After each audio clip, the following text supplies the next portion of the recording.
জামাতের সাথে ঐক্য গঠন করে কেন নির্বাচন করা যাবে না? জবাব চাই। ওলামায়ে কেরামের ঐক্য বিনষ্ট করার চেষ্টা যারা করবে তারা সাবধান। আমরা জামাতের সাথে আমাদের ঐক্য এক গ্লাসে দুধ আর চিনি না। কি গ্লাস ভিন্ন, আমাদের গ্লাস ভিন্ন, তাদের গ্লাস ভিন্ন।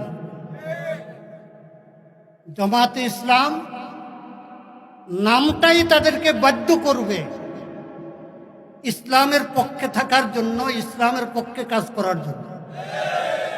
জনগণের সামনে ৫৪ বছর পরে একটা ইমতিহান আসছে। আমি কোরআন পাঠাইছি, কোরআন কোরআন কোরআন আমি পাঠাইছি। আমার কোরআন মতো দেশ কেন চালাও নাই? কেন দেশ চালানোর কথা বলো নাই? কেন কোরআনের পক্ষে ভোট দাও নাই? ওয়াজ ভালো করে বুঝলেন। কিয়ামতের ময়দানে বলতে পারবেন না যে আমাদেরকে এইভাবে কেউ বলে নাই। এখন আর মন্দের ভালো তালাশ করা লাগবে না, এখন ভালো তালাশ করতে হবে। এইবার ইনশাআল্লাহ প্রত্যেকটা নির্বাচনী এলাকা থেকে ইসলামের পক্ষে একজন লোক প্রার্থী থাকবে। এর ব্যতিক্রম যারা করবে তাদের খবর নিয়ে ছাড়বে। পাগড়িওয়ালা হোক আর জুব্বাওয়ালা হোক, পাগড়িওয়ালা হোক আর জুব্বাওয়ালা হোক, এর বিপক্ষে যারা যাবে। এত বছর পরে এখন জামাতের সাথে ঐক্য করা যাবে না? এত বছর জামাতের বিরুদ্ধে কেন কথা বলো নাই? আমার প্রশ্ন। এই জামাত বিএনপির সাথে ছিল না? তো বিএনপির সাথে হেফাজত একত্রে ছিল না? শাপলা চত্বরে আসার তো কোনো প্রোগ্রাম ছিল না, কিভাবে আসলো? সাবধান, ওলামায়ে কেরামের ঐক্য বিনষ্ট করার চেষ্টা যারা করবে তারা সাবধান। আমরা জামাতের সাথে আমাদের ঐক্য এক গ্লাসে দুধ আর চিনি না। কি গ্লাস ভিন্ন, আমাদের গ্লাস ভিন্ন, তাদের গ্লাস ভিন্ন। জামাতে ইসলাম নামটাই তাদেরকে বাধ্য করবে ইসলামের পক্ষে থাকার জন্য, ইসলামের পক্ষে কাজ করার জন্য। এই কথা ঠিক কিনা? কারণ জামাতে ইসলাম, তাদের এই নাম তাদেরকে বাধ্য করবে ইসলামের পক্ষে কথা বলতে, ইসলামী আইন পাশ করতে, ইসলামের পক্ষে থাকতে। এখন জামাতে ইসলামের সাথে ঐক্য করা যাবে না। আসো কোরআন ও হাদিসের দলিল নিয়ে। এতদিন পরে সাংবাদিক সম্মেলন করে আমাদের বয়স্ক মুরব্বীকে ব্যবহার করতেছ। হযরত হাফিজ হুজুর রহমতুল্লাহ আলাইকে ব্যবহার করা হয়েছিল, হযরত আহমদ শফি রহমতুল্লাহ আলাইকে ব্যবহার করা হয়েছিল। মঞ্চে ওনাকে উপস্থিত রেখে কওমি জননী উপাধি দাও।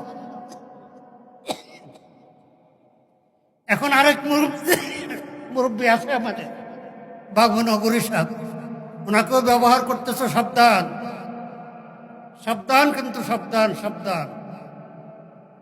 আমাদের মুরব্বীরা সরল সহজ। ওলামায়ে কেরামের দৃষ্টি আকর্ষণ করতেছি।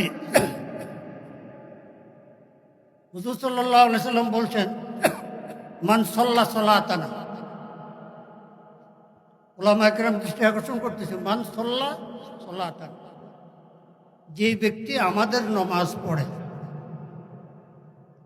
ওয়াস্তাকবালা কিবলাতানা, এবং আমাদের কেবলাকে কেবলা মনে করে, ফাহুয়া মিন্না। হাদিসের অর্থ হলো, যে ব্যক্তি আমাদের নামাজ পড়ে, আমাদের কেবলাকে কেবলা মনে করে, সে আমাদের লোক। কার কথা? জামাত নামাজ পড়ে, কার নামাজ পড়ে? কি পূর্ব দিকে ফিরে পড়ে না উত্তর দক্ষিণে? জামাত নামাজ পড়ে না জামাতের কর্মীরা? বরং তাদের আইন এমন কঠোরও আছে একজন রুকুন কত ওয়াক্ত নামাজ কাজা করলে তার রুকুনিয়ত থাকবে না।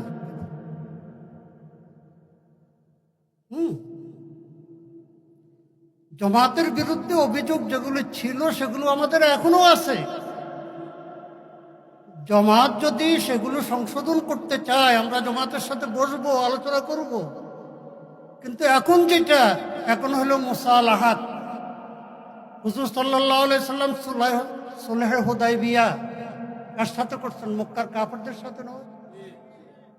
মদিনাতে মদিনা সনদ, সেখানে সন্ধি মদিনার ইহুদিদের সাথে করেন নাই।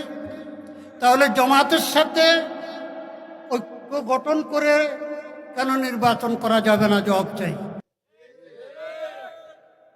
কি আমি এতটুকু বললাম ইখতিলাফ সম্পর্কে। সকলের কাছে অনুরোধ, আল্লাহ পাক সুযোগ সবসময় দেন না, সুযোগ দিয়ে আল্লাহ পাক পরীক্ষা করতেছেন আমাদেরকে। এইবার যদি সুযোগ কাজে লাগানো না হয়, তাহলে ইনশাআল্লাহ জবাবদেহি করতে হবে যে আমার কোরআনকে সংসদে নেওয়ার, ইসলামী হুকুমত প্রতিষ্ঠা করার একটা সুযোগ দিছিলাম, ওলামা একরাম কেন একাত্র হয় নাই কেন?